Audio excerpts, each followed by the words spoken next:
In the background, you're hearing Into the Black by the Chromatics, a band that recently broke up. Speaking of music that I discover through TV and movies, my first exposure to the Chromatics was via the soundtrack to the movie Drive with Ryan Gosling. Speaking of Ryan Gosling, The Gray Man will be premiering on Netflix this weekend, and expect to hear a review of that upcoming. But Night Drive by the Chromatics was the inspiration for Nicholas Winding Refn's film Drive. He listened to the album while planning the production. He actually wanted the Chromatics to do the soundtrack, although he was overruled by the studio and ended up with an excellent score by Cliff Martinez, which is nonetheless extremely influenced by the Chromatics. The Chromatics have an interesting history in that they began as a one-man band, someone who's recording on a 4-track in their bedroom, a reference to yet another piece of music we'll be discussing soon on this podcast, and then became a 4-piece punk rock band, a very noisy, punky version of the band, which changed yet again once Ruth Radelet joined as their lead singer and guitarist, and brought the influence of Italian disco and the dream pop sound that they're probably mostly remembered for. The next time I encountered them was in, once again, speaking of Ryan Gosling, his directorial debut, a crazy, terrible, but fascinating film called Lost River. And if you do want to watch that, by the way, and you have a library card, install the Canopy app on your TV or your phone, Knopy, and use your library card to log in, where you can watch the movie for free. This is a bizarre film, obviously influenced by David Lynch being my favorite filmmaker. And David Lynch, despite the failure of this crazy but ambitious film, apparently was a fan of this film, which aped him, so much so that he also was introduced to the Chromatics via the Ryan Gosling film, and then had the Chromatics perform Shadow, another one of their most famous tracks, in the final moments of the premiere episode of the most recent Twin Peaks revival. And tying everything back into that daisy chain, this is not officially part of the daisy chain, by the way, but just a little commentary on it. They've also covered Kate Bush.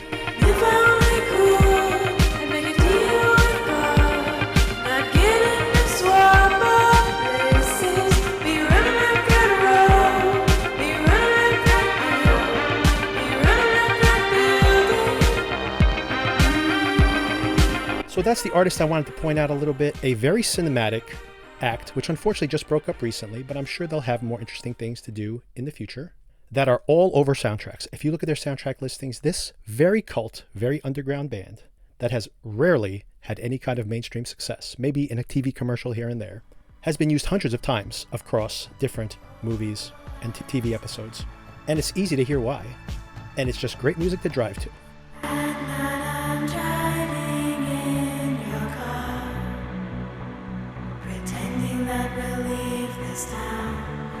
Watching all the streetlights fade, and now you're just a stranger's dream. I took a picture from the frame, and though you're nothing like you seem, your shadow fell like last night's rain.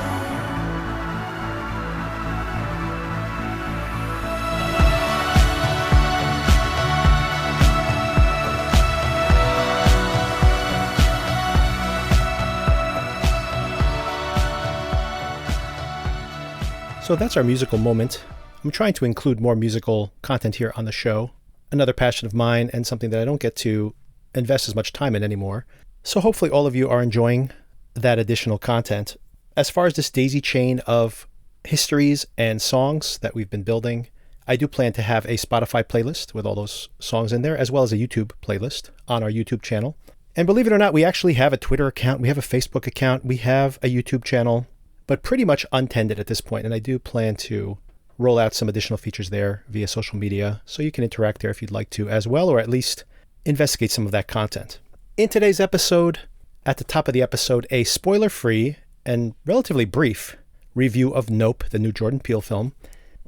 There's actually not a ton to say about the film, minus spoilers, so there will be a spoiler section as well at the very end of the episode, so do check the time codes. I definitely do not want to spoil this film, which is just being released today in theaters. But if you have seen the film or you come back to this episode later, do check my spoiler section of the review, because I think there's many, many things to say about this film. A film that I honestly didn't love, but as often is the case with Jordan Peele's films, definitely worth discussing. Beyond that, The Old Man, the Jeff Bridges show on FX and Hulu, wrapped up just this week. And Celia and I will be discussing that finale, how satisfying it was, and our experience of the show, which started off so strongly here. You can check our very enthusiastic early reviews of the first couple episodes of that show and how it, in our opinion, has gone really downhill. And I'll let you know in that conversation as to whether we feel the show corrected itself to some extent in those final 2 episodes. Also, we'll be discussing the Apple TV Plus TV show, Blackbird, this serial killer thriller based on a true case. And there is a lost episode or a lost conversation to this podcast between Celia and myself where we discuss the first couple episodes of that show.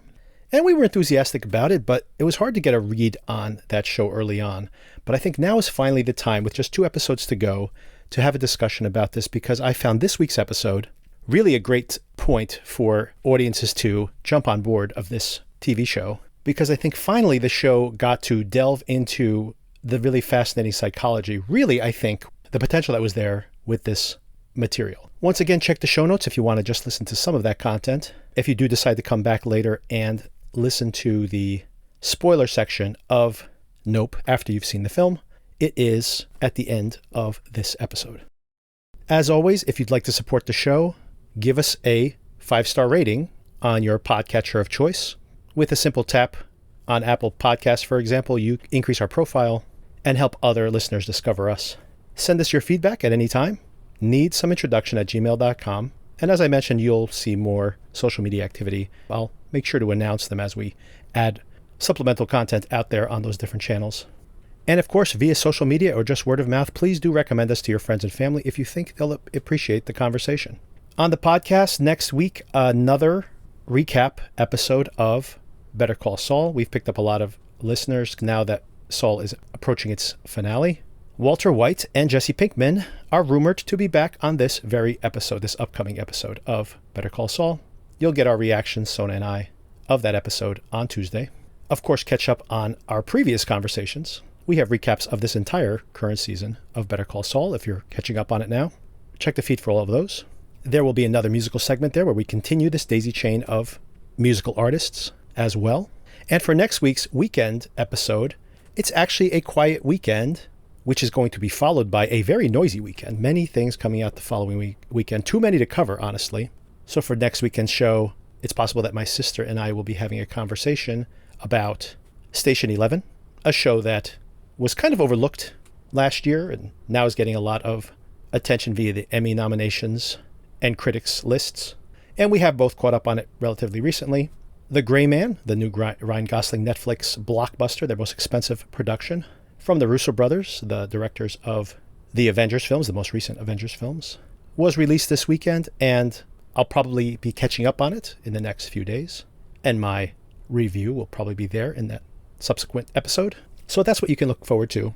If you subscribe, you'll be notified as soon as those episodes become available. So with that out of the way, let's get into the review, first, completely spoiler-free, of Jordan Peele's new film, Nope. Did you see a UFO in that cloud? Yep.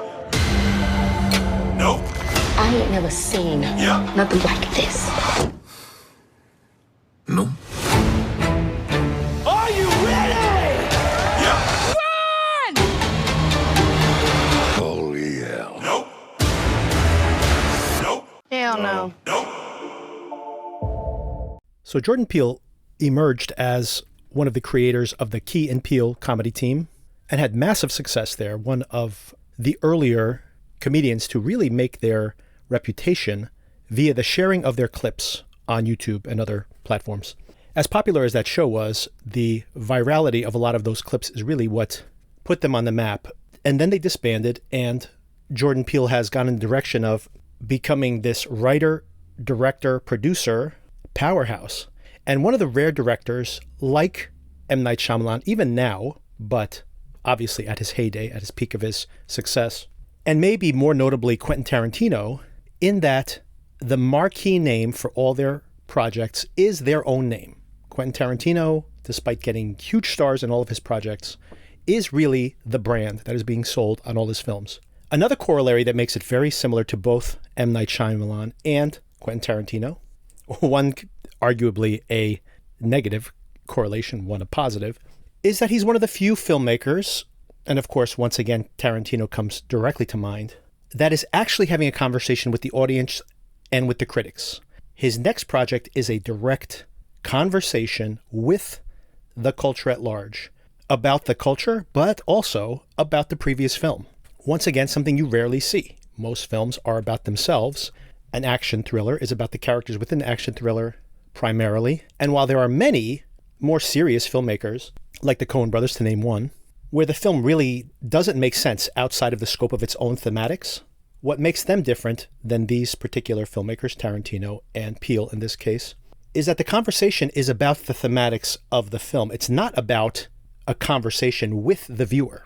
And Peele is very much in that lineage, whether it's Tarantino, whether it's Alfred Hitchcock many, many years ago, or arguably somebody like Roman Polanski, also a big influence on Jordan Peele. So a very ambitious persona to embrace as a filmmaker, but it worked out by the happenstance of the fact that Get Out just captured the zeitgeist and became such a phenomenal success. I can imagine a different set of circumstances where there wasn't all this hype about what is this guy thinking he's doing about this horror movie, and then just the conversation that blew up around it, where that film would have been more of an art house film and his career trajectory would have been very, very different. But instead, the film became an utter phenomena, a cultural phenomena, was made for $4 million and made like $300 million, and more than that, became so ubiquitous on streaming platforms, home video, etc. That is one of those really rare instances where somebody really hits the ground running so hard, so fast, that honestly, they're set up for a fall. Once again, a correlation I'd make to M. Night Shyamalan, who had actually directed numerous unsuccessful earlier films, non-horror films, but then really captured the cultural fascination with The Sixth Sense. And then disappointed everybody by putting out Unbreakable, a film that in retrospect has gotten a huge amount of fan love, but at the time was considered a flop. By the way, only in comparison to The Sixth Sense, because it did make over $250 million worldwide, which of course would be much larger today if you adjust for inflation. And in some ways that correlates to the reaction to Us, which, built on the goodwill of Get Out, was equally successful. Another film that cost, I think, $20 million and made around $300 million and had a massive, massive opening weekend. I think the second biggest R-rated opening weekend in history for a non-sequel, but did not have the long tail that Get Out has had. But similarly to Unbreakable, a film that I think in retrospect has garnered, if anything, only more goodwill from its audience. This leads us to the third film in this cycle. And if we want to look at M. Night, this is Signs, another UFO film, maybe not coincidentally. If you want to correlate it to Tarantino, this would be Jackie Brown, a film that years later is considered maybe one of his very best works, but at the time also a very big disappointment with audiences. So that's the baggage of this project. His biggest budget, by far, $40 million, I believe, but still very modestly budgeted. So this film will almost certainly, just on his name, be profitable. Now, whether it'll have the legs of something even like Us, that remains to be seen. And that's where I am very conflicted on this film. I would say to you, no spoilers here, but I have to talk about spoilers later in this episode to explain my conflicted feelings about this film. I would say if you go in there and you can somehow watch this film and appreciate it purely as a thriller, just a set of mysteries and then truly thrilling, I, not even metaphorically, like literally was grabbing the armrest multiple times here within the film. And if you could appreciate just the thriller aspects of the film, I think you will be very satisfied. The spectacle is beautiful. It's a beautifully made film. But importantly here, I would say that this does not have as much of the comedy that we've seen in his previous work, although there are definitely comedic elements, but mostly just reacting to ridiculous circumstances rather than laugh out loud jokes in the film itself. And secondly, this is not a horror movie. I mean, if you're expecting to be terrified, there is nothing here that compares to the existential terror of Get Out, this sense of being trapped by the expectations of polite society and the constant paranoia of that or the home invasion terror of Us. This is very much like a sci-fi action horror film. We can compare it to something like Predator rather than something that is truly terrifying. I guess if you're really afraid of UFOs, this would be terrifying, but I'm not very afraid of UFOs, which, by the way, I have to put that out there as well. I don't find UFOs terrifying at all. I think they're kind of silly, so that is my going in position. But going all the way back to Signs, a movie that's pretty stupid, by the way, but hugely successful at its time, it nonetheless is very scary because it basically is a remake of Night of the Living Dead with aliens rather than zombies. And this film, in many ways, is a remake as well. And I will not tell you what it's a remake of until I get to spoilers because it would be a big spoiler. Another issue I have with the film is that I feel that the cast in general is underserved. Maybe, not in all cases, Kiki Palmer, Brandon Perea, and Michael Wincott all give very memorable smaller roles. Maybe not Kiki Palmer, who basically is a co-lead. But Daniel Kaluuya, who just is coming off of an Academy Award win, really has most of his charisma sapped out of him intentionally for this extremely depressed character, and doesn't really get to show off this magnetism that he's shown in many of his other roles. But even worse is Steven Yeun, who is such an incredibly charismatic actor and is given this backstory and given some really important scenes in the film. I mean, thematically, so much of the film relies on his backstory, which is kind of confusing when you watch it the first time since it doesn't seem to pay off in the ways you'd expect. I really feel like they're underutilized here. So what are my final takeaways? If you embrace the film purely as a popcorn thriller, you'll probably come away pretty satisfied. And try not to think about the dense thematics of this film as you're watching it. I am the type of person who cannot not engage with that level of the film, so I found it distracting. And I would say this is my general commentary on Peele's trajectory as a filmmaker, that Get Out, the thematics, and the plot of the film are so much in lockstep that being distracted by the thematics is not a distraction at all. It actually enriches the experience of watching the film. It adds to that paranoia. I think what began with Us, which is a film, by the way, that I have issues with the ending of that film in that it over-explains things and some things don't quite make sense. But I actually believe that film is the better film between Get Out and Us. It's way more ambitious and way more interesting thematically, I think. But that is where we start to see the themes and the experience of the film are pushing against each other. And I would say that is my complaint in this film, this third film. The themes of the film and the experience of the film seem to actually be working against each other. And it simply got in the way of me enjoying it. Anecdotally, it seems like people are embracing this. Maybe people are simply watching it and they're just taking away the funny bits, the thrilling bits, and all the stuff that makes them scratch their head, they're just ignoring, and therefore they can really enjoy it. And I think if you watch it that way, you can really enjoy this film purely as a thrill ride and a beautiful, beautiful visual spectacle. All right, so that is the spoiler-free review.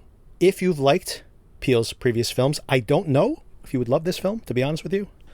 If you're able to set expectations, not low, but just don't set any expectations, because you're not going to get the film you want. You're not going to get that film.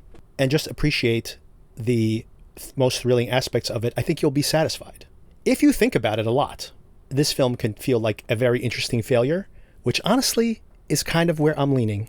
But I'll walk through all of my feelings on this that I have to get into spoilers to have any kind of clarity on my critique here. But even preparing for this commentary, I have begun appreciating the film more. But maybe one of those films that you appreciate more after the fact than in the moment. And maybe that's not a bad thing. Anyway, tune in, end of this episode, where I get into all of those thoughts as well. Pavlovich, you said something today, told me some things about Abby that I didn't know. Told me that she recruited him. She cultivated him years in advance until she was ready to activate him to help her husband win his war. How many people we ever know that could play the game that way? Did we know any? When I called you to help us escape, I knew exactly what I was doing. I was protecting the bravest, the most noble woman I'd ever met. Never doubted it. Not then, not since. But suddenly, I'm hearing questions. Is it possible that She was using me too. Is it possible that she was cultivating me for an exit strategy? That's a hell of a thing. You can live a whole life certain of so many things, and then in a moment, it's all up for grabs. We had the wrap up. I'm already going to get negative here, but we're going to have the wrap up of the finale here for The Old Man, a show that we were very excited about. At least I was, and I think you were as well, in those first couple of episodes. And the show has really just gone downhill ever since that second episode. Honestly, now in retrospect, even that third episode, which I had my issues with, but I kind of forgave. It's really the beginning of the end right after episode 2. So anybody who's listening to this, I would say normally I tell people don't listen to a conversation if you don't want spoilers, but we will set some context for this show and then just attack it, because not to just be negative. I don't want to just be negative on things, but I do want to talk about the things that go so wrong in this show and the ridiculous decisions that were made, because I don't understand. I cannot understand what the decisions here by these showrunners. And what I was going to say at the top of this episode, by the way, was that I was pretty certain this was a season finale, but I literally had to check the website to say, is this a season finale? This does not feel like the last episode of the season. It feels like the episode before the season finale. Exactly. And it's weird because they've been over explaining all their bad decisions the whole time, yet they end in this manner. Yep. That's going to require hours of explanation in season 2. Oh my God. No more explanations. But there has to be. Right. Would you come back for season 2, by the way, before we even get into this? Are you going to actually watch the second season of the show? I have this problem, and I need therapy for this, but I don't ever like to not finish anything, no matter how ridiculous, mundane. Like, I feel like I made a commitment, so now I have to finish this painting, or I have to finish this interview, or I have to finish this dumb show. Even if I fast forward through stuff, I feel like I have to still tune in. It's what I do with Westworld. Oh, I can't watch that. It's so impossible to watch. Yes. But because I watched the first season, I'm like, I have to at least fast forward it or put it on mute in the background while I fold laundry, but I have to feel like I finished it. So to answer your question, I might come back. I will, because I can't help it. I will come back for season 2. To quote the movie that I reviewed in this same podcast, nope. And speaking of Westworld, by the way, there's only a few people that I actually follow. I mean, there's a lot of critics that I admire. I often disagree with their opinions, but there's a handful of critics that I follow that I kind of follow what they suggest. We're usually on the same wavelength. And there's been a couple of them that have been stating that Westworld made a comeback this season. And I watched the very first episode of this season and I was not a fan of it. But now, since I had nothing to watch last night, I actually caught up on the show. I caught up to the current 4th episode. And this is the episode that everybody said, it's back on track, baby. And the twist, which I'm not going to give away, but the twist in this episode was so infuriating to me. I'm like, this is what I came back for. I am 100% off. No one's going to talk me back into this again. This show is over for me. It's over. It's terrible. It's terrible. It's terrible. Yes, terrible. Yeah, I have no emotional connection to any of the characters. I don't know who they are. Like, it could be a clone, it could be the original. It's a pointless exercise to watch that. They show. are all unlikable. So Yes. you're not missing anything. There's no one I like. You don't know who you're watching at any given time. It's ridiculous. Also, you're like, are you a robot? Wait, is Yes. that one a robot? Oh, wait a second. No, wait, that one's a robot too? Right. It's crazy. Is this the original version? Is this the original version, or is this like a clone of that version? It's like who cares? Who cares? Yeah. Why It's are ridiculous. there 2 and 3 of this person? Right. But because I just leave it on as background noise, sometimes it is visually striking though. Like, oh, that's Yes. pretty. They spend money on it for I sure. love her outfit. Her shoes are fabulous. But like, I don't know what's going on. I have a gist because the same thing is always going on. Nothing changes.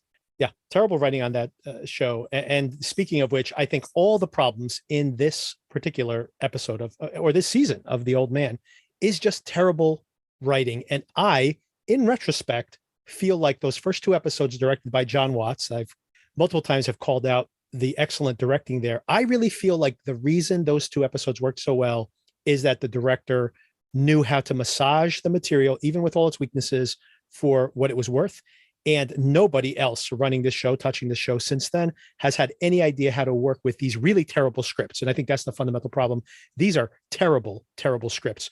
And, if you're just shooting what's on the page and just reading the dialogue without any kind of additional criticism or critical eye as the director and the editor of those particular episodes, this is a train wreck. And that's basically what's happened to this show, the Old Man. I mean, I could say everything I just said could be for Westworld also, but I'm talking about The Old Man here. And The Old Man, this episode just called episode 7, although it could have been called Don't Call Me Freckles. I love that we can call her Freckles now.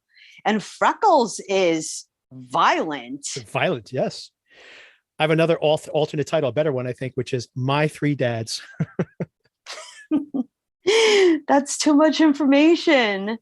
Oh, we're spoiling this. We're spoiling this. Didn't see that coming because it's so cliche that I just figured, no, they're not going to do that. But they did. You know what?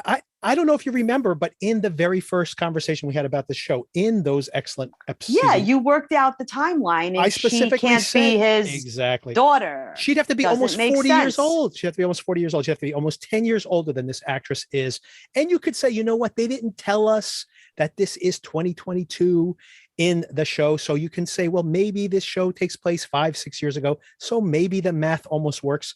But I immediately discounted that theory, even though it was the first thing I thought of immediately in the very first episode of the show, because like you said, I'm like, well, they're not going to do that.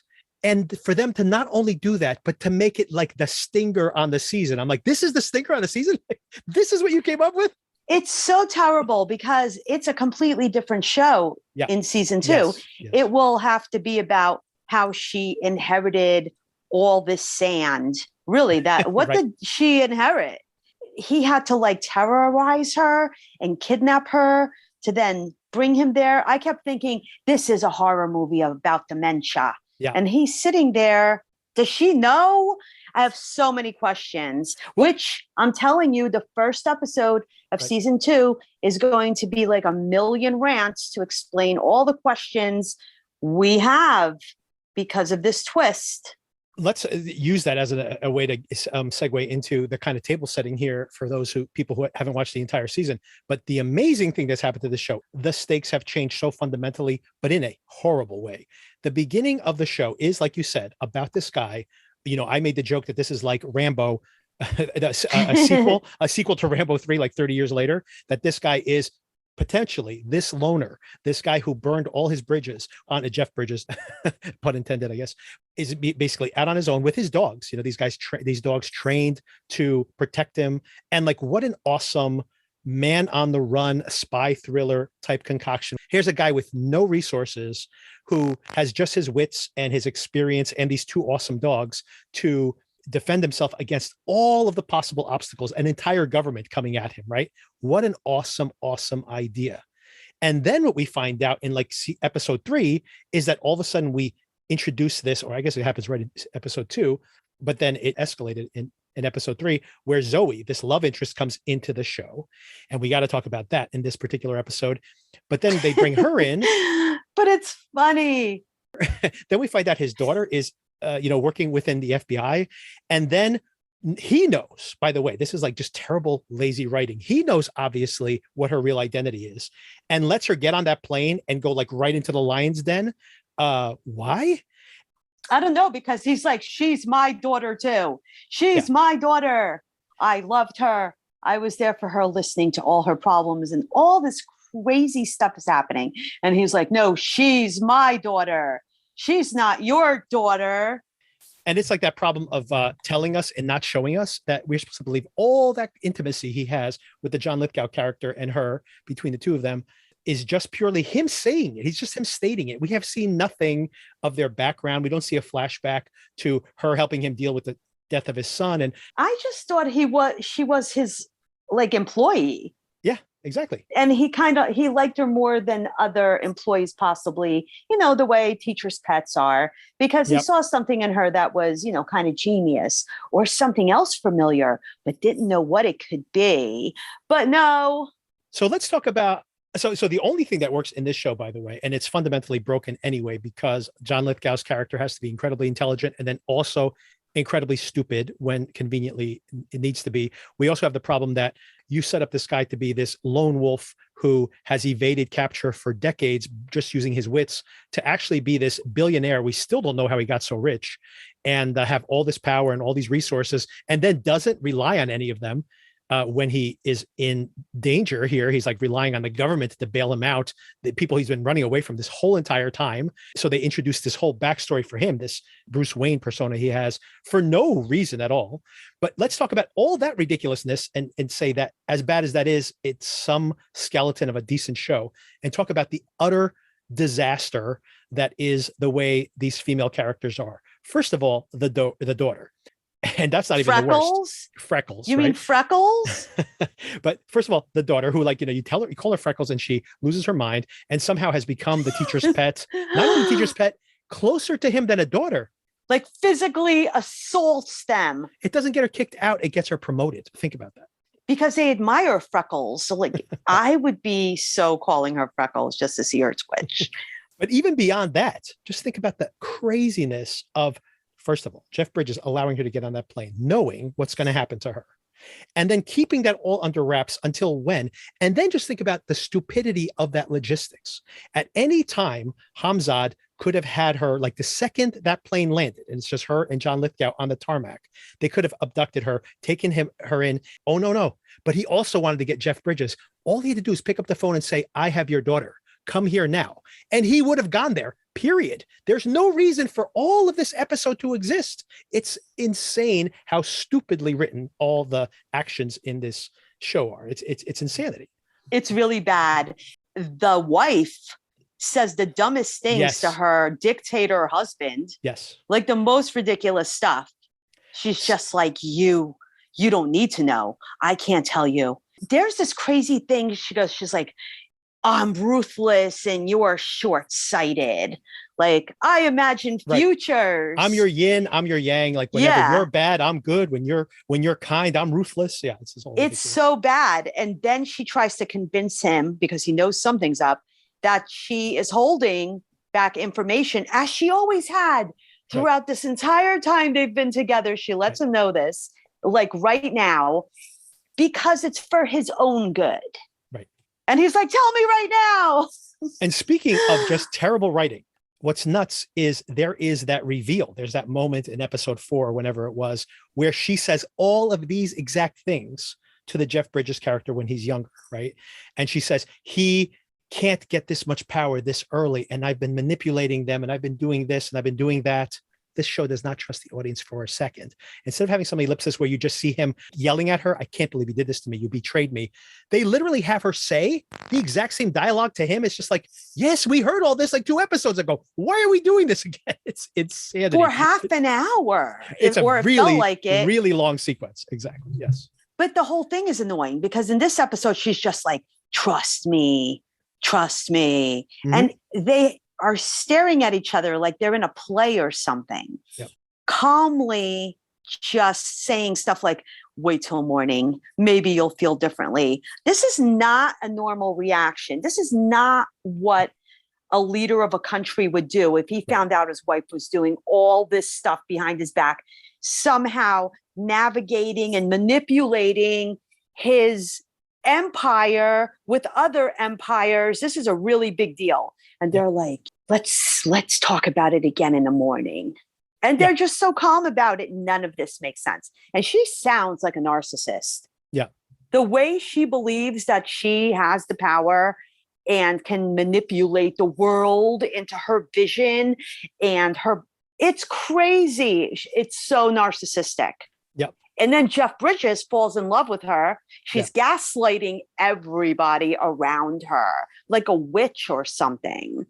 I love, by the way, that he says in this very episode that I was working her as a possible asset that whole entire time. And now I'm thinking maybe she was working me, which is so ridiculous. Once again, the stupidity of these characters, they have to be geniuses and incredible spies. And then 5 minutes later, they're total morons. That this guy's basically saying, here's this woman who, was, if you to be believed, manipulating all these empires and was pulling all these strings and everything else. And first of all, she gave all that up to live on the run in the US, although apparently she became a billionaire, unknown to us at the beginning of the show, but apparently that was the case. But beyond that was the fact that he's like, I think she might have been manipulating me. It's like, wait, you mean the woman that you wanted to be an asset because she manipulated all these people without them knowing that she was manipulating them? You think maybe she was trying to manipulate you too? Let's think about this for a second. It's incredibly dumb. And now we find out that they ran off with this guy's baby. Yep. They just took Freckles. She wasn't even a baby. She was like 5 years old or something, which makes the math on the age of the actress completely wrong. But I don't know. They are going to over-explain this whole thing, though. I bet you season 2 has the first episode, and they'll even explain her age.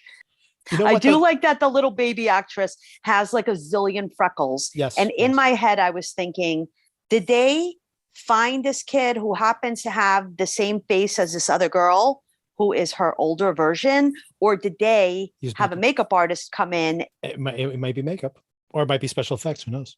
Speaking of overwriting everything, I call out a couple of moments here in the show. One of them is when John Lithgow is talking to Jeff Bridges, once again, hitting every theme on the head as hard as possible about this idea of, you, when you pass away, can't, dictate how you're remembered. It is the rememberer. They're the ones who decide what they remember. I'm like, the rememberer. Okay, well, that's a great piece of dialogue there. But even more ridiculous than that is that sequence where the assassins have figured out that they're being cornered inside of the building. And the one guy's partner is looking out the window. The other actor says to him, "What's up?" And instead of being like, "It's quiet out there," and he goes, "Is that a problem?" And he goes, "It's the wrong kind of quiet," which would work as dialogue. But that's not what happens on this show. He's like, "What's going on?" And the guy doesn't say, first, "It's too quiet out there." He starts saying, "There was this sun in Cairo." And he's talking about like this like morning in Cairo. And it was the wrong kind of quiet. And I'm just like, holy cow, like we can't just say, "What's wrong?" It's quiet out there. Is that a problem? It's the wrong kind of quiet. That's it. That's all we need. We do not need the whole reflection. There was this morning when I woke up in Cairo. I was 17. It was my first. And I was like, stop. It's so funny because they have great conversations. They say things that are very intelligent. Who else is going to keep an eye on the whole world? If not him. Well, they're not talking about they're not talking about the Jeff Bridges character. They're talking about the Joel Grey character, the guy who's the guy who's pulling all these strings, who we still don't even know what his overall agenda is, by the way. Think about it. That is also ridiculous. Yes. Yeah. We know nothing about that guy. Yeah. Think about that. Like, this is how badly set up the show is. And it's based on a book, by the way. So I don't know if all these plot problems are in that book or if you have to read the book to even know what the hell's going on. But think about how crazy that Joel Grey character is. This is the guy who knew about Jeff Bridges this entire time, who put his daughter into the FBI, right? So he knows that these two people, his two sons, he calls them, he knows that Hamzad's daughter is that person. He knows everything about what's going on. He then sends an assassin to kill Jeff Bridges, to send him out on the road, and then sends an assassin, a guy who's never failed him, by the way, and gives that number to John Lithgow's character, who also sends this other assassin after him, right? So now implicating him in there, potentially putting the assassin out there, on the line, his neck on the line, if he hadn't survived that, all in a way to manipulate Hamzad. And I'm like, how did he know these assassins who have never, ever, ever failed him were not going to kill this guy? It's all nuts. None of this makes any sense at all. It's all just convenient scripting and stupidity. And speaking of convenient scripting and stupidity, think about how nuts it is that these guys are cornered and they're like, we're completely surrounded. I think there's like 12 or 15 guys, and they are able to get out of there in like 2 minutes flat. and then with no problems, and then but still put their guard down enough where some random woman steps in front of the car and shoots them. So like an army of guys couldn't take them out, but some random lady with a pistol in the corner was able to take them out. Like, how did they allow that to happen if they were really as good as they supposedly are earlier in that same sequence? Oh, another really stupid, lazy writing thing, total cliche, is the fact that they're surrounded by all these guys that are like, special ops or whatever. And they're able to like run them all off the road. And then one guy with a pistol, Jeff Bridges, is able to like kill them all by just shooting out the window. I'm like, this is so lazy and stupid. It's every cliche in the book. No one has thought out how to do any of this cleverly. And it's terrible to be watching Better Call Saul at the same time as this show and think about how they make every event matter and make sense in the way that, Walter White or Saul Goodman, in the case of Better Call Saul, how things work out. And then here they're just saying like, oh, we got 15 cars after us. And the guy just like, Jeff Bridges just leans out the window, shoots a bunch of times, and that's it. They're all dead. It's okay. We're good. Let's just, and by the way, no backup to go intercept us in the middle of town. That's it. We're done. We got those 3 cars off of us. All good. We're ready to do whatever we want. The government's not going to come after us, by the way. We just killed a bunch of their people. They're not going to care. Everything's cool. One last thing I got to talk about, and then we have to move on to something else. Although there's so many more things I could say about this stupid, stupid show.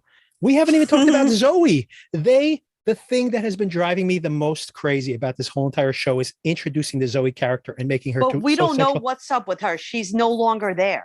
That's my point. They basically have significantly reduced any kind of credibility, and a lot of these, accruing stupidities in the show are because they have to keep making her logistically make sense in the plot somehow.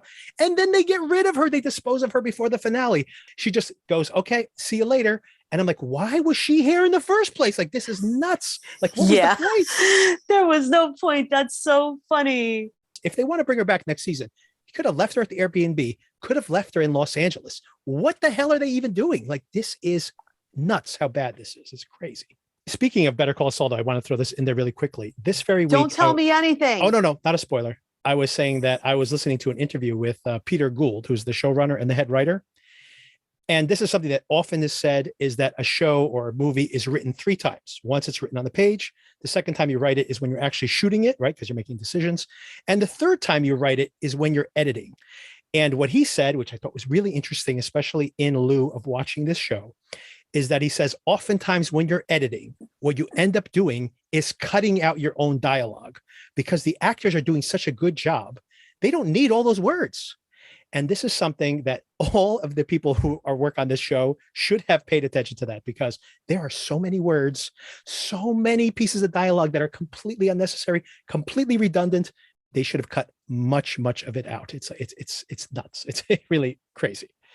Oh, and one last thing to say here, on top of all this other stupidity, is then the show ends on a cliffhanger. I'm not coming back for season 2. I'm sorry. This cliffhanger doesn't work for me at all. This cliffhanger doesn't work for you? It's so bad. No. So bad. I thought there was a commercial break. Yes. Like, commercial break. Credits. On Hulu, I pay like the minimal amount. So I actually have commercial breaks on Hulu. Yeah. And then I run off and I don't know, get water or something. I thought it was a commercial break. I kept waiting. I left the room and I kept waiting. And I come back in the room. And you know how Hulu just goes to a different show? Yeah. I'm like, was that the ending? Then I had to rewind it. And I'm like, no, that's not good. Not good. That's for damn sure. Nope. Exactly. The word of the week. Nope. You weren't scared, though? Down in a dark hole with a, corpse? The dead are pleasant. They don't talk down to you, don't talk back. They're just so peaceful. I look into their faces and it gives me hope that the next world's gonna be the good one. Speaking of a show that has women problems, but has bypassed it by really having no women in it at all. Well, let's talk about Blackbird. I love that show. So far, I love that show. Yeah, you know what? There is a lost conversation we have that never got published where we did discuss the first 2 episodes. And the reason I never published it, by the way, is just because I think it was the week that I had like 10 other segments I was going to publish. and it just kind of got crowded out. And also just because, especially those first 2 episodes, it's just setting the table. We're like, these guys are good acting. Oh yeah. Nice cinematography. Nothing too incisive in our conversation in that episode. But there's something that we did discuss there that I think pays off now. And that's the reason I wanted to bring this up, on also to put something positive into the podcast after, trashing the old man, is that I thought the conversation that Taron Egerton character, that he's talking to the prosecutor, and she starts questioning him about what's his relationship with women and the relationship with his mother. And he's like, I love my mom. I love all women. And I kind of hinted at there that there is something there that, we even call these guys who are real cads and really score with a lot of women. We call them lady killers, right? And there could be something transgressive about being such a playboy, right? That he's hurting women in maybe the same way that his mom hurt his dad by philandering as well. The reason I bring that up is because here we are in episode 4 of this show, which I think by far is the best episode of the show. And all these thematics come out in drawing these disturbing parallels between these very different people with very different backgrounds and histories, but this same kind of toxicity. And the question it raises, and this is what I wanted to talk to you about, the question it raises pretty fascinatingly is, he's a guy who's a good looking guy, who was a sports star, who's charming and has all these positives, and that made him popular with the girls. But what if you're a schmo who has some of the same baggage with his mom and with some of these other things, but you had a terrible dad who's having you rob jewelry off of bodies in graves? You're not a good looking guy, and you have a handsome brother at home who is the jock and everything else. So where do you take all that frustration? It basically makes them these two sides of a coin in a really interesting way. This episode was great. First of all, he does comment that he reminds him of his brother. So he's relating to this guy. Yeah. He feels like he's familiar. He trusts him more than you would think. And very interesting things happen with their relationship where they look like they could be friends. Yeah, exactly. They are having really intimate, soul-bearing. Yep. They are like friends on an intimate level. Yep. Like friends for life type friendship. That's what's interesting about it. I agree, is that what he has done is he is convinced. He said in the previous episode how he's really convinced, even though the prosecutor herself is starting to have doubts as to whether he's not just a serial confessor looking for attention, but whether he actually did this or not, because there's basically alibis for all of the days of the particular murders. So as she's starting to have her doubts, he does not have doubts. And he also obviously is making this kind of Hail Mary pass of getting out of prison early. So he has to believe this is true. But at the same time, as he is kind of disgusted by this character, and man, after finding the worst porno stash of all times, by the way, he's pretty convinced. Very disturbing. Yes, exactly. Even if you have no pornography around, I would reject that pile immediately. The worst pornography that was ever. Like, you cannot unsee it. Exactly. Even with all of this making him, very uncomfortable, he simultaneously is repelled by this guy and having to accept the fact that he's got a lot in common with this guy, which is very, very disturbing to him, I'm sure. And I think is what's most interesting about the show at this moment, actually. I love their relationship. I also like the tension that's happening with the guard. Yeah. That could not only blow his cover, he could be stuck in here for a very long time. Oh, yeah. If he acts out against this guard. If that guard sends somebody to like shiv him or something, and he retaliates and kills somebody in there, he could potentially be in jail for another 20 years, regardless of what this original deal was. He could die in there. Oh, of course. Yeah. So this is bad. Yes, stating the obvious, but yes, it is very bad. Yep. I feel stressed for him.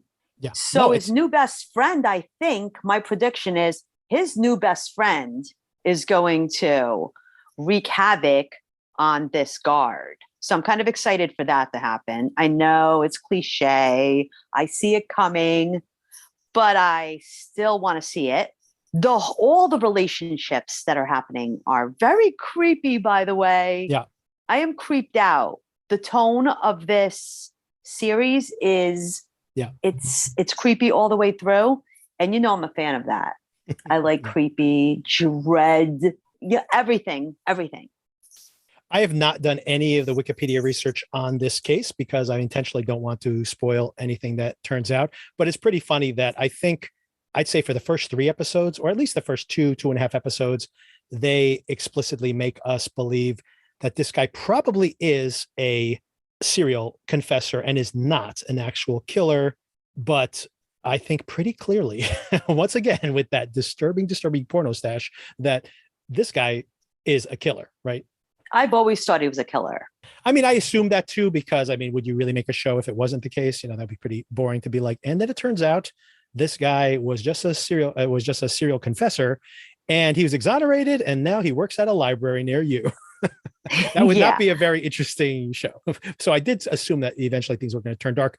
But like Sona, for example, has just caught up on the show and she started thinking, reading it as purely like a fictional show, that she's like, are they setting up his brother to be the killer? And maybe he knows these details because his brother was the killer. No, and, it's not the brother. Yeah. And they've never even implied that. And I know this because they picked a really good actor to be the brother. There's not even a vibe anywhere in there that he could be shady. He looks like, here's this guy. He's, the better of the two, but he's also kind of a dead end guy because of the circumstances he grew up in. He just got the better side of the coin because he happens to not be a bad looking guy. He's kind of attractive and he's doing the best he can with what he was given. And he was a jock who went to college and then nothing happened, right? Just like a lot of people who go to college. He probably just peaked in college and now he's just trying to live his life. And he's got to deal with this poor twin brother who is at disadvantage in so many ways. And it looks like this kid was picked on by his dad, probably for being the least of the two brothers. Sure. He had a miserable childhood that he then justifies by saying things like, oh, you don't know. It could be really fun to grow up on a graveyard. Right. That is very interesting, by the way. To break down the episode itself, there is this really interesting motif where you see him saying, it's actually kind of beautiful if you ignore the gravestones. And that's what he's saying to... I think it's Jimmy. Jimmy, yes. That's what he says to Jimmy.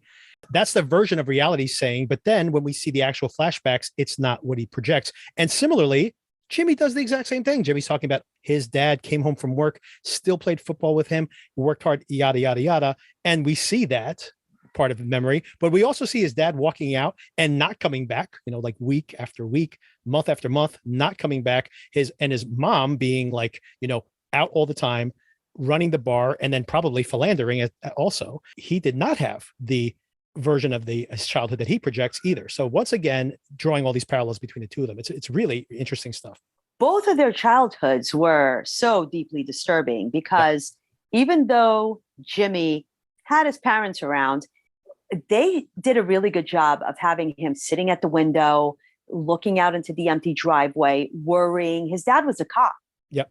And he said he never had a best friend because his dad was his best friend. So imagine the worry and the stress on this little kid. And then that happening with the mother also. Right. And he says that he never had a best friend. He never needed one because of his dad. And then we find out in reality that his dad wasn't around a lot. So he was alone a lot, is the actual version of his childhood. That is a very, very bad childhood. Those are your formative years, so not good. And the other kid is told that he has to dig graves at night, but not his brother because he's the one that wets the bed. Right. He's got to rob those graves. It's so horrifying. Yes. So it's this interesting parallel they're making between these two people who on the surface are so utterly different. And we're finding out there's a lot more commonality there. And one more thing to bring up is this is across the board with all of Lehane's novels, by the way. It's always the sins of the father being visited upon the sons. So it's all about these sons with their toxic relationships with their fathers. And I mean, that's the case with Mystic River. Obviously, Gone Baby Gone, by the way. Oftentimes with these, bad moms as well. Don't get me wrong. But there's often these men who are scarred by their relationships with their dads. And we see it here as well. He also has a problem, I think, Lehane does, in that his women characters in general are either these whores or they are like these sacrificial lambs. Like you think about the wife in like Shutter Island, which is just like an avatar for this thing that he lost, which of course she has her own problems in that book. But anyway, so I think it's an issue with Lehane in general. Like maybe he needs to go see a therapist about his relationship with his parents. But it is all interesting here in this this show as well, that he's exploring more of those same themes. Well, I'm looking forward to whatever comes. So far, I'm very excited. I don't think it's going to go bad. I'm anticipating good. I agree. I think it's going to be a strong finish. 2 more episodes, only 2 more episodes. All right, great. All right. Looking forward to the rest of Blackbird and looking forward to seeing you down the shore. I know. So excited. All right. It's going to be fun. All right. I'll talk to you soon. Bye. Bye. What if I told you that today you'll leave here different? Pops. Pops! I'm talking to you. Bro, what you see? Something above the clouds. That's big. How big? Big. You think whatever killed Pops is out there? Right here, you are going to witness an absolute spectacle. So what happens next? Are you ready? Mm-hmm. Are you ready?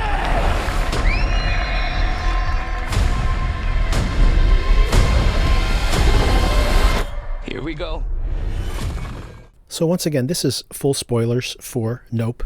Definitely see the film before hearing this commentary. And I'm not going to break down the entire film moment to moment. So if you're here to find out exactly what happened, it's probably not going to be that satisfying. This is really more my comments based on the assumption that you as a listener have already seen the film. As I mentioned at the top of the episode, you could watch this film purely for its thriller elements. And as good as some of those sequences are, given the length of the film, I'm not sure if overall people would say, oh, I was so thrilled by the film from beginning to end. So I'm not sure how much mileage that will get you. But given the opening moments of this film, it's impossible to assume that Peele wants us to read the film at such a surface level.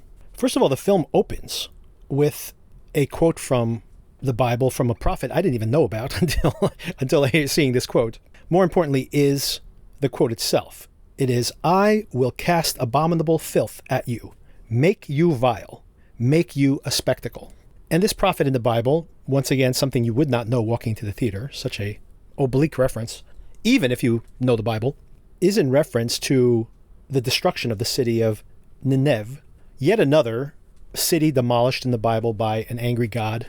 Late in the film, we see some vile filth dumped upon the house in which our protagonists live. So this creature could be judging in some way. But the creature later in the film is also referenced purely as some kind of predator, a mindless eating machine. And of course, that draws the correlation of this film very directly to Jaws. So speaking of Jordan Peele's career and how he is correlating himself in some ways, intentionally paralleling M. Night Shyamalan's career, paralleling Quentin Tarantino's career, the filmmaker I did not want to reference at the beginning of this episode is Steven Spielberg, because we have elements here of Spielberg's Close Encounters. There's a moment early in the film where I thought this was going into a Close Encounters direction. This living spaceship feels like War of the Worlds, which was, of course, Spielberg's response to 9/11. So in some ways, another film that deals with capturing trauma on film and our need to do that. But of course, speaking of Spielberg, this is Jaws in almost every possible way. We have these folks not out at sea, but out on this remote plane where even Google Maps has really bad image quality, probably because of this electronically disrupting creature.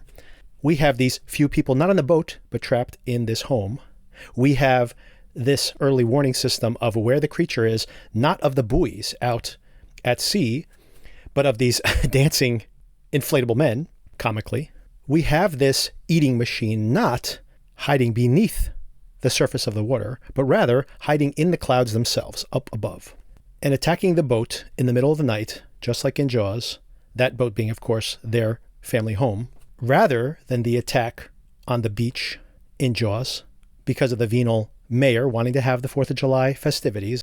Instead, we have this former child actor who invites all his friends to come witness the miracle of this creature, and of course, all getting massacred. And we have the grizzled veteran who knows predators. He basically just spends his time documenting these images of anaconda attacks, etc. And of course, coming face to face with the biggest predator of all correlates to Jaws. And just like in that film, they both get eaten by the predator. So you could really just go beat by beat and see all the correlations here with Jaws. But the creature itself, by the way, interesting design here of the creature, is more an octopus than it is a shark, in that it camouflages itself and, of course, makes itself much bigger than it actually is, using these sails that it has to float around, the way that an octopus will change its shape to hide its identity and to protect itself from potential assault. Because deep down inside, this creature is actually pretty fragile. Also, like an octopus, the mouth and the eye are basically coincide. But that's not the only thing that's going on here in this film. It's not just a Jaws riff. It's not just the thriller. Once again, let's go back to that beginning. We have the opening quote. Judgment is coming to this city of sin and debauchery. We also see, very importantly, an incredible sequence, by the way, and very mysterious. This whole opening segment is so amazingly, tantalizingly mysterious, and the film really can't pay it all off. But this flashback to the assault, this animal attack on the set of the sitcom, just incredibly well done. But what does that say about the film itself? Yet again, another creature, like the horses, like this chimpanzee, and like this creature, that humans, in their hubris, think they can control this force of nature, this eating machine, that's something completely unnatural in controlling and domesticating something that is not, that is wild, and this sense that you can contain it. You can turn it into a product. You can put it in a TV show or put the horse in a movie. But that's not the only thing that's on the mind of this film as well. Inside that creature, we find out only at the end of the film that we have been seeing this creature, or that we've seen this creature from the very, very beginning, during the title sequence of the film. Deep inside this creature is a screen. And what do we see in that screen? We see the very first moving image. This collection of still images of this horse riding, being written by a black jockey. A very famous piece of film, historically, that this experiment to see how do horses run, and discovering that horses basically have all four of their feet off the ground at the same time, which was basically what was trying to be discovered in the course of this little piece of filmmaking. But this discovery that putting these still images together in sequence create a motion picture created this whole entire language of film. And this film, like so many films are, is about what is the value of filmmaking itself, of capturing images for better and for worse. And we see it all play out here. On the negative side, this is something that is barely addressed within the context of the film, but worth considering is the fact that why, of all possible backdrops that Jordan Peele could have selected for his protagonists, is that they are in Hollywood wrangling horses, this mostly black cast. Why would that be the case? The reality is that something like 25% of all cowboys were black. And in Texas, for example, around 50% of all cowboys were black. In that period of time between the advent of filmmaking, the early 1900s, and post-Civil War. The point is, that probably shocks a lot of people because that is not the image we have of the Old West. We see John Wayne and all these white actors colonizing the West, and there is basically complete erasure of any kind of minority. Except for Native Americans, who were monsters coming off the hills. Of course, we don't mention the fact that they didn't live up in the hills. They were driven into the hills by the westward expansion. They were kicked off of their homelands and were simply fighting to reclaim their homes. The reason we don't see this, the reason we don't know this, is that regardless of what our history books tell us, the simple fact is that what we've seen in movies has erased all of that, erased all of those facts, erased all of those newspaper articles from that period of time, erased all the photographs that existed because photographic technology already existed back then. That's all been erased by the popular mythology of the West. And this brother and sister duo, Daniel Kaluuya and Keke Palmer's characters, are obsessed with creating an image of this creature, of in some way reclaiming the image, that the very thing that has erased aspects of our cultural history, the mythologies that we create, there's this desire to use the same technology, to use those same images to create their own narrative. Now, this is not the only criticism we have here of images and filmmaking. We have the entire Stephen Yeun character himself. We see this incredibly dramatic backstory of this animal attack during the making of his sitcom.